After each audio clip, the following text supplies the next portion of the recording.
बिस्मिल्लाहिर्रहमानिर्रहीम। अस्सलाम वालेकुम।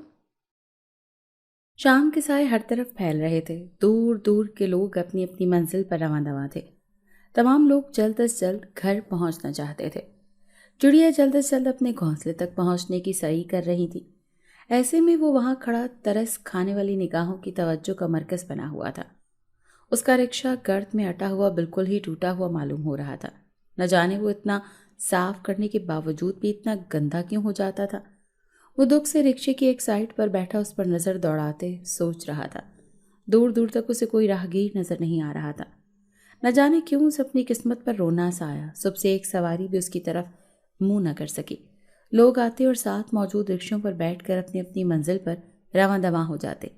न जाने मेरे रिक्शे की कब बारी आएगी, उसने दिल में सोचा। अचानक दूर से एक आदमी उधर आता दिखाई दिया। आदमी कोई मुसाफिर मालूम हो रहा था। उसने देखा तो अंधेरा तो इतना फैल चुका था कि इर्द गिर्द कोई और रिक्शा नहीं था। उसे पूरे दिन में अपने घर से रिक्शे के यहाँ आने तक जो खर्चा हुआ था वो उस आदमी से पूरा होने का चांस नजर आया। जैसे वो आदमी उसकी तरफ बढ़ रहा था वो खुशी से फूले नहीं समा रहा था। आदमी नजदीक पहुंचा तो उसने देखा कि वो गर्द से अटा हुआ हरा हुआ एक शख्स था। उसके करीब आया और कहा, अस्सलाम वालेकुम। असलम ने जल्दी से कहा, वालेकुम अस्सलाम। कैसे आना हुआ जनाब, खैरियत से हैं आप? असलम ने उससे उसके पास आने की वजह दरियाफ्त की। वो आदमी दुखी से लहजे में बोला कि मैं बहुत दूर दराज के इलाके से यहाँ आया था, लेकिन यहाँ आते ही मुझे डाकुओं ने घेर लिया और मेरा सारा सामान मुझसे छीन लिया। अब मेरे पास कोई रास्ता नहीं बचा। मुझे समझ नहीं आ रही कि मैं कहाँ जाऊँ और कैसे जाऊँ। वो आदमी इतने दुखे लहजे में बोल रहा था कि असलम को अपने सारे दुख भूल कर उसके दुख में दुख हुआ। आदमी की आंखें भी नम हो गई थी। आप फिक्र न करें, आपने कहाँ जाना है, मैं आपको छोड़ दूंगा। असलम ने जल्दी से उसके आगे पेशकश की। उस आदमी ने असलम के रिक्शे की तरफ देखा। उसके चलने के तो कोई इम्कानात नज़र ही नहीं आ रहे थे, लेकिन उसने सिर्फ अस्बात में गर्दन हिला दी कि वो जाने के लिए राज़ी है।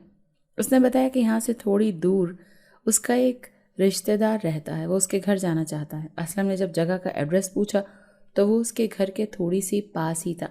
असलम ने उसको वहाँ पहुँचाने की हामी भर ली और इर्द गिर्द देखते हुए जल्दी से रिक्शे में बैठ गया और उसे भी बैठने का कहा। तमाम लोग अपने अपने घरों की जानिब जल्द से जल्द पहुँचना चाहते थे। असलम ने अपना रिक्शा स्टार्ट किया तो वो शक्ल की बुनियाद पर चलने में जल्दी स्टार्ट हो गया। वो उसे लेकर मंजिल की तरफ रवां दवां हो गया। उसके रास्ते में एक बयाबान जंगल आता था। उसका घर शहर से हट कर था। वहाँ आबादी ज़रा कम थी, इसीलिए वो शहर आता था ताकि गाहकी हो जाए। तो उसे वहाँ जाने के लिए इन झाड़ियों के पास से गुजर कर जाना होता था। उसके दादा जान ने उसे बताया था कि झाड़ियाँ कोई आसेब की हैं, यहाँ जो जाता है वो मुश्किल से ही वापस आता है। लेकिन उसे ये सारी बातें मजाक लगती थी। वो